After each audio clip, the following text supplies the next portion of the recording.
Washington, President Joe Biden is looking to nudge Southeast Asian leaders to be more outspoken about Russia's invasion of Ukraine, but the issue continues to be a delicate one for many members of the region's 10-country alliance with deep ties to Moscow.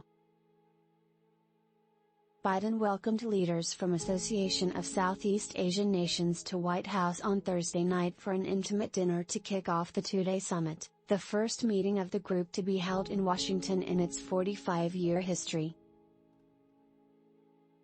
The White House is also trying to demonstrate that it is stepping up in the Pacific even as the administration has been focused on the war in Ukraine. It announced that the United States would commit to more than $150 million in new projects to bolster Southeast Asia's climate, maritime and public health infrastructure.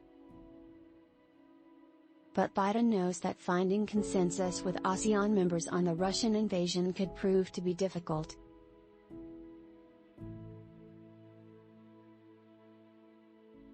White House Press Secretary Jen Psaki on Thursday said Ukraine would be on the agenda for the leaders' talks, but she couldn't make a prediction on whether the group would touch on the Russian invasion in the summit's communique. "I will say that a number of the ASEAN participants have been important with the exception of Singapore, the only member of the 10-member group to impose direct sanctions against Moscow. The alliance has avoided criticizing President Vladimir Putin or Russia's prosecution of the war. Indonesia has been guarded in its public comments on invasion and, as has the Philippines, made clear it won't impose sanctions against Russia. Thailand joined a United Nations vote against the invasion of Ukraine, but has maintained a position of neutrality in the war. Leaders were scheduled to hold formal talks at the State Department on Friday, and Biden was scheduled to address the group.